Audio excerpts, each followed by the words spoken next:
नमस्कार दोस्तों, स्वागत है आपका लर्निफाई के यूट्यूब चैनल में। तो पिछले लेक्चर में हमने देखा था कि बुद्ध काल में वर्ण, राज्य और समाज उस काल में कैसा हुआ करता था। उस काल में सामाजिक आर्थिक स्थिति कैसे थी, वर्ण विभाजन कैसा था, ये सब चीज़ें हमने पिछले लेक्चर में देख ली है। आज के लेक्चर में हम मुख्य रूप से देखने जा रहे हैं मौर्य युग के बारे में। मौर्य युग में मौर्य जो साम्राज्य हैं उसके राजा चंद्रगुप्त मौर्य से लेके अशोक तक जो महत्वपूर्ण है वो इसमें पढ़ेंगे। उस काल की महत्वपूर्ण शब्दावलियाँ जो हैं वो हम देखेंगे, और जो मुख्य रूप से अशोक जो हैं उसकी धार्मिक नीतियाँ क्या है वो चीज़ें इसमें हम आज पढ़ने वाले हैं। तो बिना कुछ टाइम गवाए शुरू करते हैं आज का लेक्चर। तो सबसे पहले मौर्य साम्राज्य की स्थापना किसने की? तो मौर्य साम्राज्य की स्थापना चंद्रगुप्त मौर्य ने की। याद करिए, पिछले लेक्चर में एक लेक्चर में हमने डिस्कस किया था मगध। जब हम को डिस्कस कर रहे थे महाजनपद काल, तो हम डिस्कस कर रहे थे मगध, और मगध पे उस काल में शासन किसका था? धनानंद का। नंद साम्राज्य वंश का साम्राज्य था और उसमें जो है शासन था धनानंद का, और इसी काल में सिकंदर का हमला हुआ था। वही जो है धनानंद, उसी को हराकर राज्य जो है हासिल कर लेता कौन? चंद्रगुप्त मौर्य। और इस धनानंद के बारे में एक कहानी प्रचलित है कि जो अपने चंद्रगुप्त के जो गुरु थे चाणक्य धनानंद के दरबार में गए थे ये याचिका कर रहे हैं कि तक्षशिला पे हमला हो गया है, वहाँ का राजा आम्बी जो है वो उसने हथियार डाल दिए, आप हमारी सहायता करें। तो वहाँ पर जो है भरे दरबार में चंद्रगुप्त मौर्य के जो गुरु हैं चाणक्य, उनकी एक तरीके से उनका ये अपमान करता है कौन? धनानंद। तो उसी का बदला लेने के लिए चाणक्य चंद्रगुप्त मौर्य को राजा बनवाते हैं और उसके बाद में उससे जो है धनानंद से अपना बदला लेते हैं। ऐसी किंवदंतियाँ प्रचलित हैं। तो चंद्रगुप्त मौर्य जो थे मगध साम्राज्य के चंद्रगुप्त मौर्य जो है वो अपने मौर्य साम्राज्य के पहले राजा हुए। तो मौर्य राजवंश की स्थापना किसने की? चंद्रगुप्त मौर्य ने की। और इसकी जो है सहायता किसने की? इसके गुरु जो थे चाणक्य ने इसकी सहायता करी धनानंद का वध करके। और चंद्रगुप्त के शत्रुओं के विरुद्ध चाणक्य ने जो चालें चली थी उसका एक विवरण जो है वो दिया गया। किसमें? मुद्रा राक्षस नाम के एक नाटक लिखा गया। किसके द्वारा? विशाखदत्त के द्वारा। ये याद रखना कि मुद्रा राक्षस नाटक किसने लिखा है? विशाखदत्त ने। ऐसे एग्जाम में क्वेश्चन बन जाते हैं कि मुद्रा राक्षस नाम नाटक जो है उसके लेखक का नाम बताइए। ऐसे क्वेश्चन बने हुए हैं और बन भी सकते हैं, तो याद रखना। और इसमें है क्या? मुद्रा राक्षस में है कि चंद्रगुप्त मौर्य के शत्रुओं के खिलाफ जो चालें चली गई थी चाणक्य के द्वारा, उसकी जो है वो विस्तृत व्याख्या इसमें दी गई है। किसमें? मुद्रा राक्षस में। और अगर देखिए तो सर्वप्रथम उसने क्या किया था? चंद्रगुप्त मौर्य ने सीधा मगध पर आक्रमण कर दिया, सीधा पाटलिपुत्र पर उसने आक्रमण किया और ये हार गया। जब ये हार गया तो ऐसे कहानियाँ प्रचलित है कि एक बार ये जो है खाना खा रहे थे, तो जब ये खिचड़ी खा रहे थे और उसमें अच्छा सा घी भी सब डला हुआ था, खिचड़ी गर्म थी, तो चंद्रगुप्त मौर्य ने ये क्या किया कि जो है खिचड़ी की प्लेट जो थी उसके बीच में सबसे पहले हाथ डाला, तो इनका हाथ जल गया। तो जो इन्हें खाना परोस रही थी उस महिला ने इनको कहा कि आप ऐसा, अगर आप बीच में सीधा हाथ डालोगे तो आप जलोगे ही, आप एक काम करिए जो साइड साइड है ना वहाँ से खाना शुरू करिए। तो चंद्रगुप्त मौर्य को ये बात जो है वो समझ में आ गई कि मुझे भी अगर मगध को जीतना है तो सीधा पाटलिपुत्र पर आक्रमण करने से मैं नहीं जीत सकूंगा, अगर ऐसा किया तो मेरे हाथ जल जाएंगे। तो उसने क्या किया? उसने धीरे धीरे उसकी जो परिधि है क्षेत्र थे उस वहाँ से उसने जीतना प्रारंभ किया और अंत में आते आते उसने पाटलिपुत्र को भी जीत लिया। तो उसने सबसे पहले क्या किया? पंजाब पर, और फिर उसने मगध पर अधिकार कर लिया। यानी पंजाब जो था उसकी परिधीय क्षेत्र पर था, वहाँ से ये अधिकार करते करते उसने लास्ट में उसने पाटलिपुत्र पर भी अधिकार कर लिया। उसके बाद क्या किया? मगध में जब इसने सत्ता प्राप्त कर ली 305 ईस्वी पूर्व में, तो सेल्यूकस जो था उसको भी इसने पराजित कर दिया। सेल्यूकस कौन था? यूनान का जो राजा था उसका गवर्नर हुआ करता था। कहाँ पर? जो अपना उत्तर पश्चिमी जो क्षेत्र है, जहाँ पर जब याद करिए हमने जब पढ़ा था सिकंदर का आक्रमण हुआ था, तो ये सिकंदर अपने यहाँ छत्रपियाँ बना के गया था, गवर्नर नियुक्त करके गया था, तो वहीं एक गवर्नर था सेल्यूकस। तो सेल्यूकस को इसने पराजित कर दिया। और इस सेल्यूकस के दरबार से ही एक जो व्यक्ति आया था, मेगस्थनीस नाम का जो राजदूत आया था, जिसने इंडिया नामक पुस्तक लिखी थी, जो है इंडिका नामक जो पुस्तक इसने लिखी थी। किसने? मेगस्थनीस ने। ये सेल्यूकस का ही राजदूत था जो कि चंद्रगुप्त मौर्य के दरबार में ये आया था। और चंद्रगुप्त मौर्य की जो है जानकारी जो है दक्षिण विजय की हमें कहाँ से प्राप्त होती है? तमिल ग्रंथ है अहनानुरु और पुरनानुरु, वहाँ से भी हमें ये प्राप्त होती है। और अशोक के जो अभिलेख है वहाँ से हमें जानकारी प्राप्त होती है कि चंद्रगुप्त मौर्य ने दक्षिण जो है वहाँ पर विजय प्राप्त की थी। ये आप देख सकते हैं चंद्रगुप्त मौर्य जो है उसका साम्राज्य आप उत्तर पश्चिम में देख सकते हैं, अफगानिस्तान से लेकर दक्षिण में आप ये कर्नाटक तक वाला एरिया जो है वो तो वहाँ तक देख सकते हैं। ये केरल वाला थोड़ा, और ये अपना तमिलनाडु वाला क्षेत्र छोड़ दीजिए। यहाँ पर शायद ये उड़ीसा वाला क्षेत्र है, वो छोड़ दीजिए। वहाँ तक इसका साम्राज्य था चंद्रगुप्त मौर्य का। तो चंद्रगुप्त मौर्य का साम्राज्य कहाँ था? उत्तर में हिमालय और पश्चिम में कहाँ? हिंदू कुश तक फैला हुआ था। और इसकी राजधानी क्या थी? इसकी राजधानी थी पाटलिपुत्र, क्योंकि ये मगध का राजा था और मगध के साम्राज्य की राजधानी क्या हुआ करती थी? पाटलिपुत्र। अब देखें कि चंद्रगुप्त मौर्य कैसा शासक हुआ करता था। तो वह एक स्वेच्छाचारी शासक था। स्वेच्छाचारी शासक का मतलब है कि जो उसकी इच्छा में आता था वो करता था। सारी शक्तियाँ वो अपने ही अधिकार में रखता था। अर्थशास्त्र के अनुसार, ये अर्थशास्त्र जो है किसने लिखी है? ये चाणक्य की लिखी हुई है अर्थशास्त्र। और अर्थशास्त्र से आप ये मत समझ लेना कि इसमें इकोनॉमी के बारे में कुछ लिखा हुआ है। अर्थशास्त्र में इसमें ये मुख्यतः राजनीति विज्ञान जो है, राजनीति विज्ञान की ये पुस्तक है। तो अर्थशास्त्र के अनुसार जो है राजा का आदर्श क्या हुआ करता था? उच्च हुआ करता था। क्या कहते हैं? प्रजा सुखे सुखम राज्ञे प्रजानाम च हित हितम न आत्मम प्रियम हितम राज्ञे प्रजानाम तु प्रिय हितम। इसका अर्थ क्या हुआ कि प्रजा के सुख में ही राजा का सुख है और प्रजा के दुख में ही राजा का दुख है। और उससे राजा जो होता है उसे अपना कोई भी चीज़ उसे प्रिय नहीं होती। जो जनता को प्रिय है, प्रजा को प्रिय है, वही राजा को प्रिय होती है। तो उस काल में जो है राजा का आदर्श बहुत ही उच्च हुआ करता था। फिर क्या है? अब राजा अकेला तो शासन चला नहीं लेगा, तो उसकी सहायता के लिए क्या होगी? एक परिषद हुआ करते थे। और उस परिषद में क्या होते थे? बड़े बड़े बुद्धिमान लोग उस काल में हुआ करते थे, जो बड़े ही राजनीति के, जैसे चाणक्य हैं तो चाणक्य बड़े राजनीति के उस काल में ज्ञाता रहे, विदेश नीति के ज्ञाता रहे। तो ऐसे लोग उस काल में जो है परिषद में हुआ करते थे। और इस बात का कोई प्रमाण नहीं मिलता कि जो है वो परिषद की सलाह मानने को चंद्रगुप्त मौर्य या जो राजा था वो बाध्य हुआ करता था, क्योंकि राजा तो स्वेच्छाचारी था। इसलिए हालांकि इसकी सलाह जो है वो मानता था, परंतु एकदम बाध्यकारी हो ऐसा भी नहीं है। परंतु ऊंचे अधिकारियों का जो चयन है वो इसी परिषद के सदस्य में किया जाता था। ये जो परिषद होती थी, इसी परिषद में से ही ऊंचे अधिकारी, मतलब जैसे मंत्री हो गए, तो उन मंत्रियों की नियुक्ति कहाँ से की जाती थी? इसी परिषद में से की जाती थी। और साम्राज्य क्या होता था? ये पूरा साम्राज्य है, ये अलग अलग प्रांतों में विभाजित हुआ करता था। और हर एक प्रांत है वो उसको क्या कर दिया जाता था? एक राजकुमार जो होता था, राजकुमार के जिम्मे उसको कर दिया जाता था। और ये प्रांत भी छोटी छोटी इकाइयों में विभाजित हुआ करते थे। और राजकुमार कौन थे? राजकुमार मतलब जो राजकुल में पैदा हुए वो राजकुमार थे। और ग्राम अंचल और नगरांचल दोनों के प्रशासन की उस काल में व्यवस्था हुआ करती थी। कि ऐसा नहीं कि सिर्फ नगर जो है उसी के प्रशासन की व्यवस्था थी, ग्रामों के प्रशासन की भी उस काल में उचित व्यवस्था हुआ करती थी। और उस काल में बड़े बड़े नगर भी हमें पाए गए। कौन से? जैसे पाटलिपुत्र हो गया, कौशाम्बी हो गया, तक्षशिला हो गया, जैसे ऐसे हमें हैं बड़े बड़े उस काल में नगर भी मिले हैं। ठीक है सॉरी मौर्य राजधानी जो पाटलिपुत्र थी उसका प्रशासन कौन करता था? 6 समितियां उस काल में उसका प्रशासन करती थी। और हर एक समिति में कितने सदस्य हो करते थे? 5 सदस्य। तो इस प्रकार 30 सदस्यों की समितियां होती थी, वो जो है वो पाटलिपुत्र का प्रशासन संभालती थी। जिसमें वो क्या क्या करती थी समितियां? जैसे सफाई का काम करने का काम हो गया, विदेशियों की रक्षा वाला हो गया, जन्म मृत्यु का प्रमाण पत्र जो है लेखा जोखा रखना, देखिए उस काल में भी हुआ करता था ये, तो उसका हो गया। बाटों का और जो माप नियमन का कार्य है, ऐसे काम करती थी ये जो 6 समितियां हुआ करती थी। और चंद्रगुप्त के प्रशासन की सबसे बड़ी विशेषता क्या है? उसकी विशाल सेना। उसके पास बहुत ही बड़ी विशाल सेना हुआ करती थी। उसी विशाल सेना के दम पर ही उसने उत्तर में, देखिए आपने कहाँ हिमालय से लेकर दक्षिण में कहाँ तक, कर्नाटक तक उसने देख सकते हैं, वहाँ तक अपना साम्राज्य स्थापित कर लिया। तो इसी विशाल सेना के दम पे उसने सेना स्थापित कर ली। और उसकी सेना जो है ऐसा कहा जाता है कि नंद जो सेना थी उससे भी 3 गुना अधिक थी। अब सोचिए नंद जो सेना थी वो भी कितनी शक्तिशाली थी।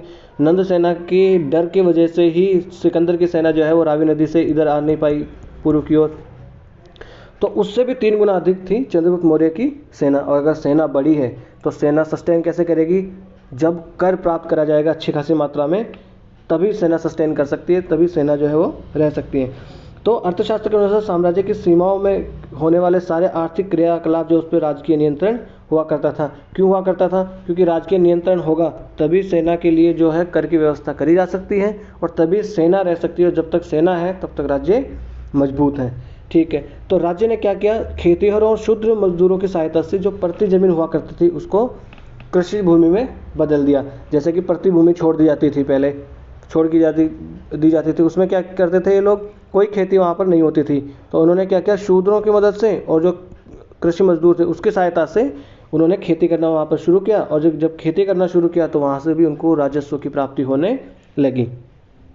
उन्होंने क्या किया, सिंचाई की सुविधा भी दी, सिंचाई की सुविधा प्रदान करी, और उस सिंचाई की सुविधा के बदले उन्होंने कर वसूला। जब सिंचाई की सुविधा प्रदान करी तो अच्छी मात्रा में अधिशेष उत्पादन हुआ होगा, और उसको कर के वसूल में रूप में वसूल किया गया होगा। कर कितना वसूल किया जाता था, तो लगभग 1/6 जो है यानी कि उपज का 6वां भाग जो है वो, यानी चौथे से लेकर 6वां भाग जो था वहाँ तक उस वसूल उस काल में किया जाता था। और ये तो हो गया आपने कृषि के क्षेत्र में। और फिर क्या होता था, नगरों में जो बिक्री के लिए जो भी माल लाया जाता था, तो नगर की सीमा के बाहर ही जब वो प्रवेश करते थे वहाँ पर उनसे चंगी नहीं है चुंगी ले ली जाती थी उनसे। चुंगी मतलब आज का कस्टम टैक्स जो होता है वो उस काल में ले लिया जाता था।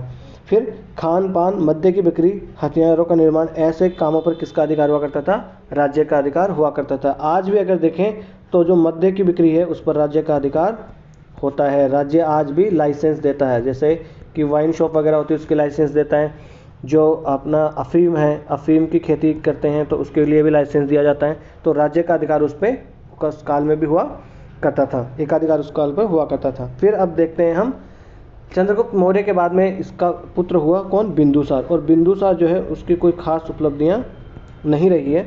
बिंदुसार के बारे में भी एक कथा प्रचलित है, थोड़ा सा जान लेते हैं उसके बारे में भी कि बिंदुसार का नाम बिंदुसार क्यों पड़ा। ऐसा कहा जाता है कि जो चाणक्य जो थे उनको जो है चंद्रगुप्त मौर्य की सुरक्षा की बड़ी ही चिंता रहती थी। तो वो क्या करते थे, एक तो जब भी उन्हें खाना अगर कोई परोसता था तो उससे वो क्या करते थे, पहले चखवाते थे किससे, उसके बाद उनको खाना वो खिलाया जाता था चंद्रगुप्त मौर्य को। और उन्होंने क्या किया था कि चंद्रगुप्त मौर्य जब छोटा था तभी से उनके खाने में थोड़ा थोड़ा उन्होंने क्या करते थे कि जहर देना शुरू कर दिया था, ताकि अगर भविष्य में चंद्रगुप्त मौर्य को अगर कोई जहर भी दे तो उनके ऊपर कोई प्रभाव ज़्यादा नहीं पड़े। तो ऐसा माना जाता है कि जब एक बार चंद्रगुप्त मौर्य के लिए खाना जो है वो परोसा गया और चंद्रगुप्त मौर्य थोड़ा मतलब हाथ वाथ धोने चले गए होंगे वॉशरूम वगैरह में, तो पीछे से क्या हुआ कि उनकी जो वाइफ थी यानी बिंदुसार की जो माता है, जो पत्नी है चंद्रगुप्त मौर्य की, उन्होंने वो खाना खा लिया। और जब तक पता लगता कि उन्होंने खाना खा लिया या वो खाना खाने जा रही है तब तक तो बहुत देर हो चुकी थी। वही फिल्मों वाला सीन आप याद कर लीजिए, तब तक वो जहर बना खाना खा चुकी थी और उस जहर की वजह से क्या हुआ कि उनकी मृत्यु होने लगी। तो चंद्रगुप्त मौर्य वहाँ पर पहुँचे और उन्होंने देखा कि भैया अपनी पत्नी तो मर रही है। तो उन्होंने क्या किया, अपनी तलवार निकाली, अपनी पत्नी का जो है वो पेट चीरा और बिंदुसार जो है उनको पेट से निकाल लिया। और तो बिंदुसार को पेट से निकाल लिया, उसके बाद क्या हुआ कि इनके जो अपना माथा होता है वहाँ पर जो है वो जहर जो है उसकी एक बूंद गिर गई थी, इसकी वजह से एक बिंदु जैसा बन गया था उनके माथे पर, उसकी वजह से उसका नाम क्या रख दिया, बिंदुसार रख दिया। ये तो एक कहानी है। तो अब देख लेते हैं बिंदुसार जो है इसकी कोई खास उपलब्धियां नहीं रही। इसकी उपलब्धि ये है कि जो यूनानी जो राजा थे, यूनानी राजाओं के साथ इसने जो है निरंतर मित्रतापूर्वक संबंध इसने बनाए रखे। जो महत्वपूर्ण काम किया और जो महत्वपूर्ण राजा हुआ वो तो इस बिंदुसार का पुत्र कौन हुआ, अशोक हुआ। तो अब अगले देखते हैं हम स्लाइड में अशोक के बारे में। तो बौद्ध परंपरा के अनुसार आरंभिक जीवन में वो क्या था, बहुत ही क्रूर हुआ करता था। उसके बारे में ये भी कथा प्रचलित है कि उसका सबसे बड़ा भाई था वो जो है सुमन उसका नाम था सबसे बड़े भाई का, तो फिर दूसरे नंबर पर ये था, और ऐसा करके 101 भाई ये हुआ करते थे अशोक। तो उसने क्या किया था कि अपने 99 भाइयों का इसने कत्ल कर दिया था और फिर ये राजा बना था। और ये बचपन से ही जो है बड़ा ही ये राजकाज का जो कार्य होता है उसमें बड़ा ही ये दक्ष हुआ करता था। तो इसको क्या कर दिया था, अवंती राष्ट्र का जो है, अवंती राष्ट्र एक इनका प्रांत हुआ करता था, उसका जो है उसको वो बना दिया गया था। क्या बना दिया गया था, एक गवर्नर इनको जो है बना दिया गया था बड़ी छोटी अवस्था में ही। तो ऐसे ये बड़े राजकाज में बड़े दक्ष हुआ करते थे। और जो है अगर देखा जाए तो शुरू में ये क्या करता था, ये अपने पूर्वजों जैसा ही जीवन ये बिताता था। कैसा, बढ़िया मस्त पार्टी करना, चिकन मटन खाना, शिकार खेलने जाना, मस्त गाना बजाने में लगा रहना, ऐसा ही ये कार्य उस काल में किया करता था शुरू में। फिर क्या हुआ कि इसको 99 भाइयों को मार के ये राजा बन गया, और राजा बनने के बाद भी ये बहुत ही क्रूर हुआ करता था ऐसा माना जाता है। तो इसकी क्रूरता का एक वो देखा जा सकता है उदाहरण कि कलिंग विजय इसने करी। जब अपने राज्य के ये 8वें वर्ष जो है जब राजा बन गया उसके 8वें साल में इसने कलिंग पर आक्रमण किया और कलिंग को जीत लिया। और उस काल में कलिंग पर जब इसने आक्रमण किया तो लगभग 1 लाख जो लोग हैं वो मर गए युद्ध में, और लगभग 1.5 लाख जो लोग हैं वो कैद कर लिए गए, और ये तो डायरेक्ट मरे, और बाकी और भी मरे, जैसे ब्राह्मण हो गए, बौद्ध भिक्षु हो गए, इनको भी बहुत ही दुख उस काल में झेलना पड़ा। तो हुआ क्या कि इतना सारा ये मार काट नरसंहार देख के जो है अशोक जो है उसका दिल बड़ा ही दहल गया, बड़ा मचल गया। तो उसमें लास्ट में क्या किया कि जो है ये भेरी घोष की जो नीति थी, भेरी घोष मतलब युद्ध की जो नीति थी, उसको छोड़ के उसने धम्म की नीति अपना ली। धम्म का मतलब होता है जो सांस्कृतिक या नैतिक जो है नीति उसने अपना ली, यानी सॉफ्ट जो है वो पावर अपनी एक का इस्तेमाल करने लगा, ना कि हार्ड पावर। जैसे आज इंडिया अपने सॉफ्ट पावर का इस्तेमाल करता है ना, वैसे ही ये सॉफ्ट पावर का इस्तेमाल करने लगा, और उसने जो है वो युद्ध वाली नीति उस काल में त्याग दी। ये देखिए, अब 1.5 लाख व्यक्ति कैद कर लिए गए और 1 लाख जो है वो लड़ते हुए उस काल में मारे गए। और इस कलिंग विजय की जो है हमें जानकारी कहाँ से प्राप्त होती है, तो इसका जो 13वां शिलालेख है वहाँ से इसकी जानकारी हमें प्राप्त होती है कि इसने कलिंग पर विजय प्राप्त की है। उस अभिलेख में लिखा गया है कि जो है देवानाम प्रियदर्शी जो है हिज मेजेस्टी, उसने यहाँ पर आक्रमण किया और बहुत बड़ी मात्रा में वो नरसंहार कर दिया और जीत लिया, ऐसे बारे में उसके बारे में लिखा हुआ है। अब देखते हैं कि उसने कलिंग पर जैसे ही युद्ध किया, यही उसके जीवन में, अशोक के जीवन में एक टर्निंग पॉइंट साबित हुआ। तो उस कलिंग युद्ध का जो है प्रभाव अशोक के जीवन में, व्यक्तिगत जीवन में, और उसके जो है राज्य में क्या प्रभाव उसका पड़ा हुआ हम देख लेते हैं।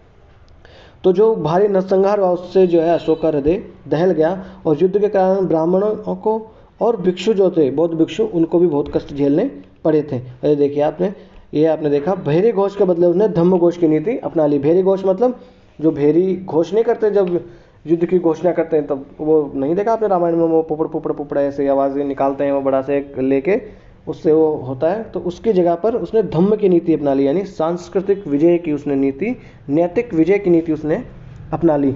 उसने ऐसा क्या किया, देखिए उसने किया कि अशोक ने कबायली जो समुदाय था और जो सीमावर्ती राज्य थे उसको भी अपने आदर्शात्मक विचारों से प्रभावित उसने किया। उसने कबायली समुदाय जो है उसको भी बताया कि आप जो है मांस मदिरा का सेवन छोड़ दीजिए, ये ऐसा जीवन जो है घुमंतुक जीवन, ये सब छोड़ दीजिए, जो अत्याचार है वो सब छोड़ दीजिए, हिंसा छोड़ दीजिए, आप जो है एक स्थायी जीवन में आइए और जो है खेती करिए और शांतिपूर्वक जीवन व्यतीत करिए। तो इसमें एक देखा जाए तो अशोक का ये भी फ़ायदा था कि जब वो शांतिपूर्ण जीवन व्यतीत करेंगे और स्थायी बस जाएंगे, और जब वो कृषि करेंगे तो जो टैक्स प्राप्त होगा उससे राज्य का फ़ायदा होगा। ये भी एक देखा जाए तो अशोक जो है उसका इसमें एक हो सकता है कि एक भावना रही हो। फिर ये देखा जाए कि उसने ये ऐसा मानना छोड़ दिया था कि जो है सैनिक विजय से जो है राज्य को जीता जाए, ये उसने अनुचित समझना शुरू कर दिया था। उसके स्थान पर उसने क्या किया कि आदर्श विचारों से राज्य को जीता जाए, यानी लोगों के दिलों को जीता जाए, न कि उनकी देश को या सीमाओं को जीता जाए। और पराये देशों में भी उसने मनुष्य और पशुओं के कल्याण के लिए उसने कदम उठाए, जैसे श्रीलंका वगैरह में उसने वहाँ पर जो है पशुओं के कल्याण के लिए, मानव के कल्याण के लिए कदम बड़े ही उठाए थे। उसने पश्चिम एशिया, यूनान में भी अपने शांति दूत भेजे और अपने धर्म का प्रचार प्रसार उसने किया। बौद्ध परंपरा के अनुसार अशोक ने क्या किया, श्रीलंका और मध्य एशिया में जो है बौद्ध धर्म के प्रचार के लिए अपने धर्म प्रचारक उसने भेजे। और श्रीलंका में तो शायद उसने अपनी पुत्री जो थी श्रीलंका में, तो अपनी पुत्री को ही उसने भेजा था। फिर यह है कि परंतु इतना ये सब होने के बाद भी ये सोचने लगे हम कि जो है कलिंग युद्ध के बाद एकदम शांतिवादी अशोक हो गया था, तो ऐसा भी नहीं है। क्यों, ये हम कैसे कह सकते हैं कि ऐसा नहीं है, क्योंकि कलिंग को जीतने के बाद में उसने कलिंग पर अपना अधिकार रखा। ऐसा नहीं कि कलिंग को वापस स्वतंत्र घोषित कर दिया, नहीं, कलिंग पर उसने अपना अधिकार रखा और उसको अपने कब्जे में रखा। और विशाल सेना जो थी उसके दादा चंद्रगुप्त मौर्य ने बनाई थी, उस विशाल सेना को भी उसने बनाए रखा। फिर उसने क्या किया कि जनजातियों से उसने बार बार ये तो कहा कि धर्म के मार्ग का पालन करें, धर्म मतलब वही नैतिकता के मार्ग का पालन करें, परंतु साथ में उनको धमकी भी देता रहा कि अगर आपने ऐसा नहीं किया तो उसकी उचित आपको सज़ा दी जाएगी। और उचित सज़ा देने के लिए उसने क्या किया, राजुक, ये बड़ी यू की मात्रा है, राजुक नाम के अधिकारी भी नियुक्त उसने करे, जो क्या करते थे, पुरस्कार और दंड देने का कार्य करते थे प्रजा को। तो ये याद रखना, राजू कौन हुआ करते थे। तो ये महत्वपूर्ण जो शब्दावलियाँ हैं उनमें से एक ये है, एक राजुक। ये पूछा जा सकता है एग्जाम में कि प्राचीन कालीन भारत के इतिहास के संदर्भ में राजुक कौन हुआ करते थे। तो हम देखेंगे कि राजू कौन हुआ करते थे, वो न्यायाधिकारी उस काल में हुआ करते थे। चलो आगे चलते हैं। तो युद्ध के बाद में जो है सम्राट ने क्या कर लिया, दया के धर्म की उसने शरण ली और बौद्ध धर्म को उसने अपना लिया और पूरे राज्य में, न सिर्फ अपने राज्य में, उसने विदेशों में भी उसका प्रचार प्रसार किया। एक तिब्बती इतिहासकार है तारानाथ, तो तारानाथ ने ये कहा है कि अशोक ने कलिंग को जीतकर उसको 2 प्रशासनिक केंद्र उसमें बना दिए थे, एक तो था उत्तरी और एक था दक्षिणी। उत्तरी केंद्र की राजधानी क्या हुआ करती थी, तोसली, और दक्षिण केंद्र की राजधानी क्या हुआ करती थी, जौगढ़। ये मैं आपको ये इतना याद रखना आपके लिए महत्वपूर्ण नहीं है। मैं यह क्यों दे रहा हूँ आपको यहाँ पर, ये सब क्यों लिख रहा हूँ, ये इसलिए लिख रहा हूँ कि तोसली और जौगढ़, ये याद रखना है, ये कहाँ किससे जुड़े हुए शब्द हैं। ये अगर देखें तो ये हैं मौर्य साम्राज्य से जुड़ी हुई शब्दावलियाँ, ये आपको याद रखना है, क्योंकि ऐसे क्वेश्चन बन जाते हैं कि ये स्थल जो है कौन से साम्राज्य से जुड़ा हुआ है। एक बार ऐसा बन गया था, तो वो आपको याद रखना कि तोसले या जौगढ़ अगर कहीं भी आपको दिमाग में सुना हुआ होगा तो आएगा कि ये मौर्य साम्राज्य से जुड़े हुए या अशोक से जुड़े हुए ये शब्दावलियाँ हैं। फिर हम देख लेते हैं कि अशोक का जो है धर्म क्या हुआ करता था। विभिन्न जो इतिहासकार है और जो विभिन्न विद्वान हैं उन्होंने अलग अलग बताया कि अशोक का धर्म क्या था। भाब्रू अभिलेख है, भाब्रू अभिलेख ने क्या कहा है, उसका व्यक्तिगत धर्म कौन सा था, उसका व्यक्तिगत धर्म था बौद्ध धर्म। और दीपवंश और महावंश ये बौद्ध धर्म की शाखाएं हैं। तो उसमें दीपवंश और महावंश में क्या लिखा गया है कि निग्रोध नामक एक भिक्षु हुआ करता था, उसने बौद्ध धर्म में दीक्षित किया किसको, अशोक को। और दिव्यावदान में क्या लिखा है कि उपगुप्त ने उसे दीक्षा दी थी, किसको, अशोक को। तो ये थोड़ा सा याद रख लेना है कि उसका व्यक्तिगत धर्म तो बौद्ध धर्म ही हुआ करता था। भाब्रू अभिलेख में ये वाली बात जानकारी हमें मिलती है।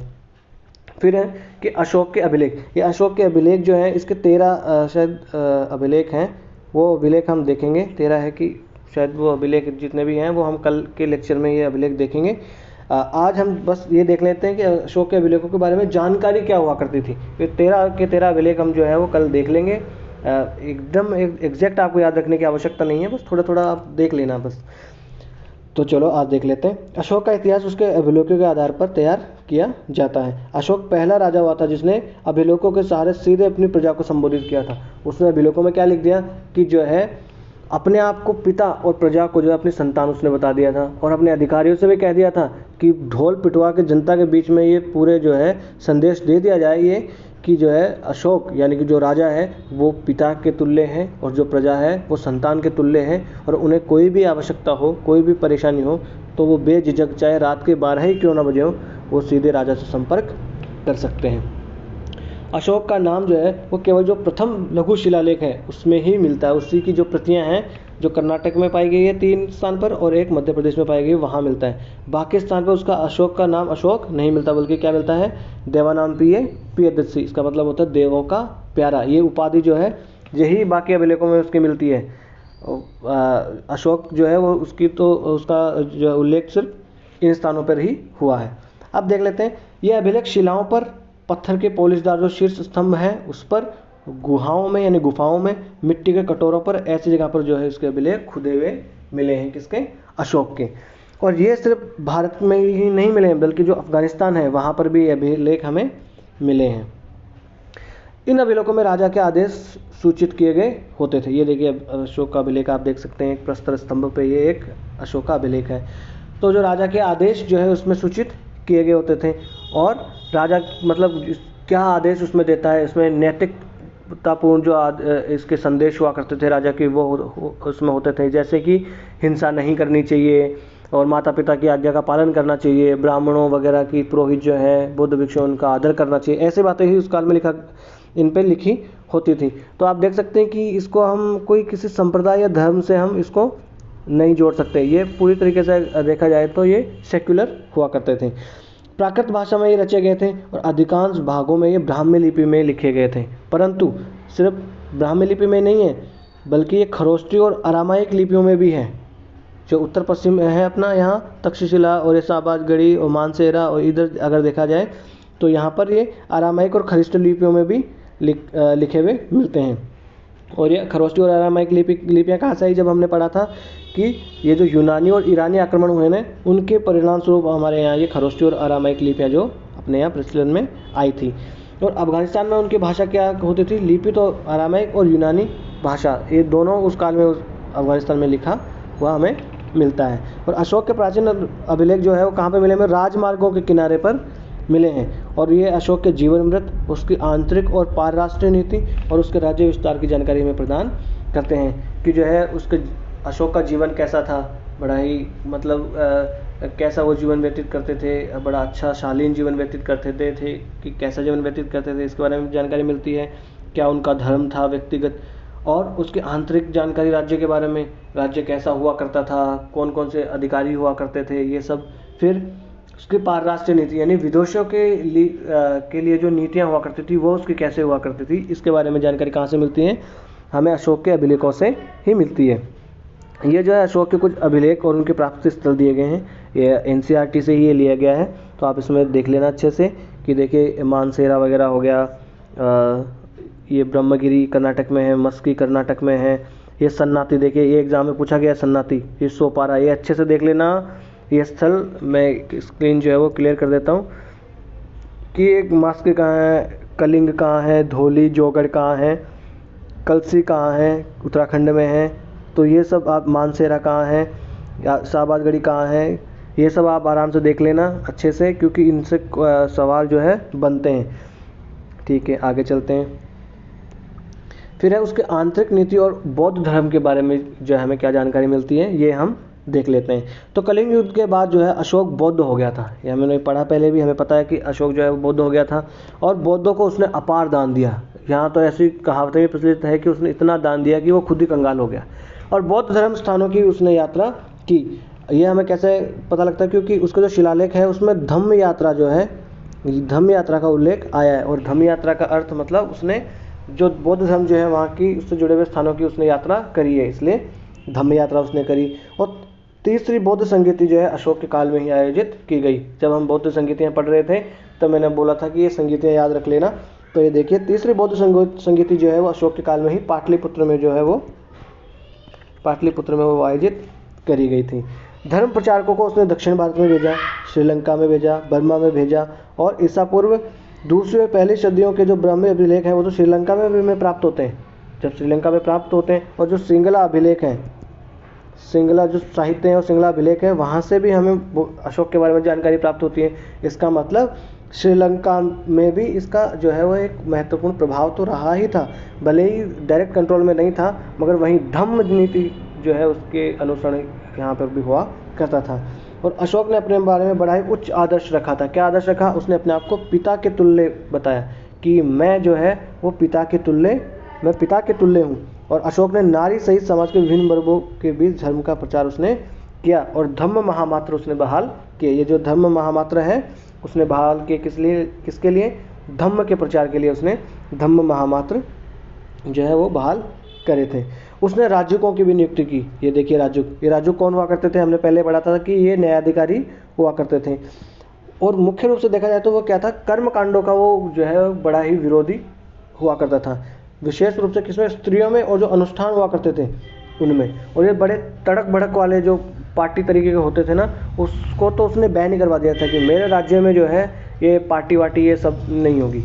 और उसने पशु पक्षियों की हिंसा पर भी उसने रोक लगा दी थी, और तड़क भड़क वाले सामाजिक समारोह पर उसने रोक लगा दी थी कि भैया मेरे राज्य में ये कोई पार्टी वार्टी नहीं होगी, कोई पशु पक्षियों जो है वो हिंसा पर कोई इनकी हिंसा नहीं करेगा, कोई बड़े बड़े अनुष्ठान या रस्में नहीं करेगा, क्योंकि वो चाहता था कि बड़े ही शालीन ढंग से जो है राज्य चले, नैतिक रूप से जो है वो राज्य चले और जो जनता भी नैतिक रहे।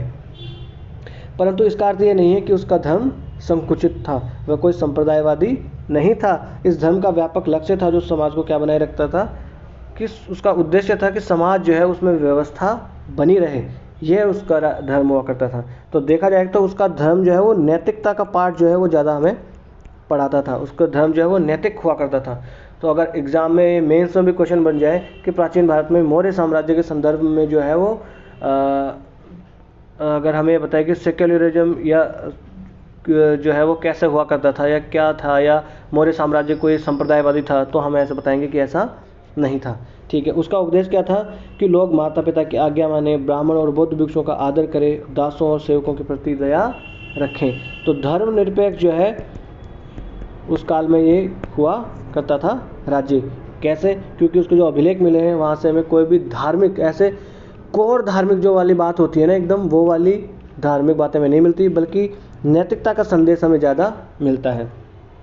अशोक ने लोगों को जियो और जीने दो का पाठ पढ़ाया कि जो है आप भी जियो और दूसरों को भी जीने दो, मतलब अहिंसा का उसने पाठ पढ़ाया, शांतिपूर्वक जीवन बिताने का उसने पाठ पढ़ाया, नैतिकता पूर्वक जीवन जीने का पाठ उसने पढ़ाया। अब हम देखें कि इतिहास जो है उसमें अशोक का स्थान क्या है, क्या स्थान उसका रहा है, तो उसको एक महान धर्म प्रचारक जो है माना गया है, क्योंकि उसने श्रीलंका हो गया, दक्षिण भारत हो गया, मध्य एशिया हो गया, अगर आप देखें कि उत्तर पूर्वी अपनी दक्षिण पूर्वी एशिया है, वहाँ पर भी अपने जो है प्रचारक उसने भेजे थे, ठीक है। और उसने साम्राज्य के अंदर और विदेशों में भी उसको फैलाने में सफलता पाई है।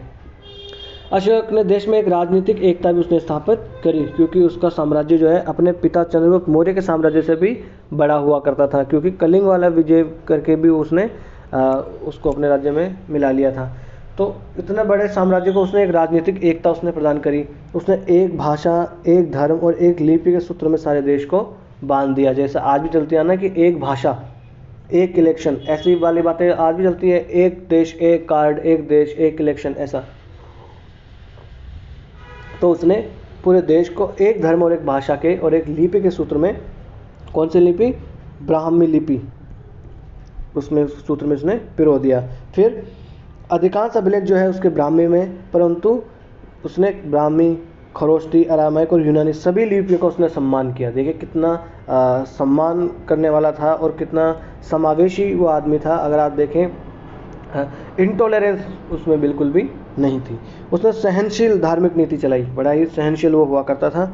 उसने प्रजा पर बौद्ध धर्म लादने की कभी चेष्टा नहीं की कि मैं बौद्ध बन गया तो पूरी जनता ही बौद्ध बन जाए, ऐसे उसने चेष्टा कभी नहीं की। उसने सभी धर्मों को बराबर जो है संरक्षण प्रदान किया, चाहे वो बौद्ध धर्म हो या चाहे बौद्ध धर्म का विरोध करने वाला कोई धर्म हो, उसको भी उसने उसी श्रद्धा के साथ बड़ा दान दिया। और राज्य में जो है उसने भाई सब अपने धर्म का प्रचार प्रसार कर सकते हैं, आप नैतिकता बनाए रखिए, शांति बनाए रखिए। ये हो गया, आगे चल लेते हैं। और सबसे बढ़कर इतिहास में क्या हुआ, अशोक का नाम किसके लिए जाना जाता है? उसकी शांति, अनाक्रमण और सांस्कृतिक विजय की नीति की।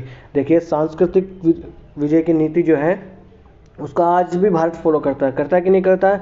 हम क्या करते हैं, पीपल टू पीपल जो है टाई पर फोकस करते हैं। हम अपने जो है जैसे योगा, ये सांस्कृतिक विजय की नीति है। और क्या है, जैसे योगा हो गया, अपना अध्यात्म हो गया, ऐसी चीज़ों के ऊपर हम ज़्यादा बल देते हैं। तो ये क्या आज भी हम अपनी सॉफ्ट पावर या सांस्कृतिक नीति का अनुसरण आज भी हम करते हैं। उसने राज्यपाल और जो करदाता है उस पर भी जो है उसकी इस नीति का स्थायी असर नहीं पड़ा। कैसे नहीं पड़ा? जैसे ही अशोक जो है उसका राज्यकाल समाप्त हुआ, उसकी मृत्यु हुई, 30 साल के अंदर अंदर उसके साम्राज्य जो थे उसको वापस लोगों ने हड़पना शुरू कर दिया। और जो उसके क्षेत्र में जो छोटे छोटे शासक हुआ करते थे, उसने उनको स्वतंत्र अपने आप को घोषित करना शुरू कर दिया। तो ऐसा देखा जा सकता है कि उसके पड़ोसियों पर और करदाताओं पर और जो राज्यपाल हुआ करते थे उन लोगों पर उसका कोई स्थायी प्रभाव नहीं पड़ा। हालांकि जब तक मतलब तलवार का डर तो सबको होता है, अशोक भले ही शांति की बात करता था पर तलवार का डर उसके पास था, तलवार का दम उसके पास था, तलवार की ताकत उसके पास थी, इसलिए उसके बात वो सब मानते थे। और जैसे ही वो मृत्यु हुई अशोक की, सब लोगों ने राज्य हड़पना शुरू कर दिया और जो धम्म की नीति थी उसका पालन करना उन्होंने बंद कर दिया। तो देखिए जो है कभी कभी हिंसा का सहारा या ताकत का सहारा तो लेना ही पड़ता है। तो आज हमने क्या देख लिया? आज हमने देख लिया अशोक के बारे में मुख्य रूप से हमने देखा, और जो मौर्य साम्राज्य हैं उसके बारे में हमने देख लिया कि मौर्य साम्राज्य जो है उसके राजा कौन कौन से हैं। चंद्रगुप्त मौर्य ने इसकी स्थापना करी और सबसे महान शासक हुआ जो है अपना अशोक हुआ। फिर अशोक की हमने धम्म की नीति देख ली, कुछ महत्वपूर्ण शब्दावलियाँ देख ली। कल का जो लेक्चर होगा उसमें हम मौर्य साम्राज्य की सामाजिक, आर्थिक और राजनीतिक जो है स्थितियों के बारे में जानेंगे। कुछ आर्ट एंड कल्चर इसके बारे में थोड़ा सा जानेंगे। जो डिटेल में आर्ट एंड कल्चर तो हम जब स्पेसिफिक रूप से अपना आर्ट एंड कल्चर पढ़ रहे होंगे तभी हम जानेंगे। तो ये अपना टेलीग्राम चैनल है लर्निफाई अनलॉकिंग चैनल के नाम, अनलॉकिंग नॉलेज के नाम से, आप इसको ज्वाइन करिए। इस लेक्चर की PDF और सभी लेक्चर्स की PDF आपको इसी टेलीग्राम चैनल पर मिलेगी, यहाँ से आप स्कैन कर सकते हैं। और कोई भी अगर आपको कोई सलाह देनी हो तो आप बेझिझक हमें सलाह दीजिए। बड़े ही लोकतांत्रिक रूप से हम अपने इस छोटे से परिवार को आगे बढ़ाएंगे। नमस्ते, धन्यवाद।